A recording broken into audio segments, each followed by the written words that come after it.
যদি কোনো মুসলমান তার বাড়িতে ইলিশ মাছ পাক করে থাকে, গতকাল পয়লা বৈশাখকে কেন্দ্র করে যদি কোনো মুসলিম তার বাড়িতে পান্তাভাত যদি পরিবারের সবাই খেয়ে থাকে, তাহলে আপনাকে নিয়ে আমি চিন্তিত, আপনাকে নিয়ে আমি একটু চিন্তিত। এই অবস্থা এই কারণে যে কোনো মুসলিম গতকালকে পান্তাভাত বাড়িতে খেয়েছে, ইলিশ মাছ খেয়েছে, আমি ভয় পাচ্ছি আপনার হাসর হিন্দুর সাথে হয় কিনা। আমি আপনাকে নিয়ে চিন্তিত, আপনার হাসরটা পরকালে হিন্দুদের সাথে হয় কিনা। কেন? এটা হিন্দু সংস্কৃতি। আমি চিন্তিত যে পরকালে আপনি হিন্দুর সাথে থাকবেন কিনা, পরকালে হিন্দুদের সাথে আপনার হাসর হয় কিনা, এটা নিয়ে আমি ভয় পাচ্ছি। গতকালকে পয়লা বৈশাখকে কেন্দ্র করে যেই স্বামী ওনার স্ত্রীকে পয়লা বৈশাখের কাপড় কিনে, হলুদ শাড়ি কিনে দিয়েছে, লাল শাড়ি কিনে দিয়েছে, তারপরে ওই লাল গামছা কিনেছে, পয়লা বৈশাখকে কেন্দ্র করে পয়লা বৈশাখের জামা যেই বাপ সন্তানকে ক্রয় করে দিয়েছে, পয়লা বৈশাখের জামা যেই বাপ ছেলেকে ক্রয় করে দিয়েছে, স্ত্রীকে ক্রয় করে দিয়েছে, আমি চিন্তিত আপনি হিন্দুদের অন্তর্ভুক্ত হয়ে গেলেন কিনা। আমি চিন্তিত।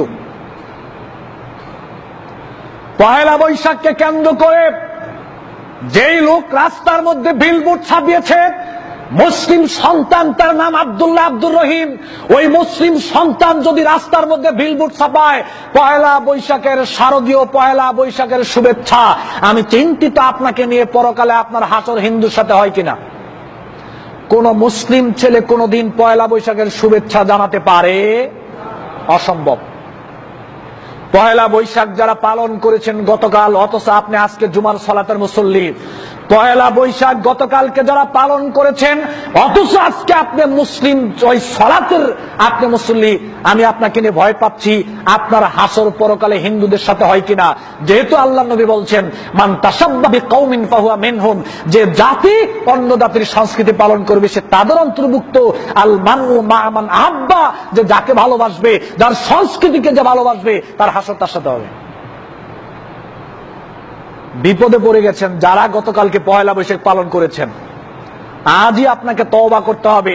আমি সারা পৃথিবীতে যত মুসলিম যুবক রয়েছে, যত মুসলিম মা বোন রয়েছে, যত মুসলমান গতকালকে পয়লা বৈশাখ পালন করেছে, সবার প্রতি আমি উদাত্ত আহ্বান রাখছি, আজকে আপনি তওবা করেন আল্লাহর কাছে, যে আল্লাহ, গতকালকে যেই পাপ কাজ করে ফেলেছি, এই পাপ কাজ মৃত্যুর আগ পর্যন্ত আর করব না, বুঝতে পেরেছি, আল্লাহ আপনি আমাকে ক্ষমা করে দেন। আল্লাহ আপনাকে ক্ষমা করবে অবশ্যই, ইনশাআল্লাহ।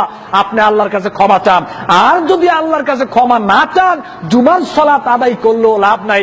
কেন আপনি পয়লা বৈশাখ মুসলিম হয়ে পালন করলেন, এর জন্য পরকালে অবশ্যই আপনাকে আমাকে জবাবদিহি করতে হবে। আর ভয় পাচ্ছি ওইটা নিয়ে যে হিন্দুর সাথে আপনার হাসরটা হয় কিনা।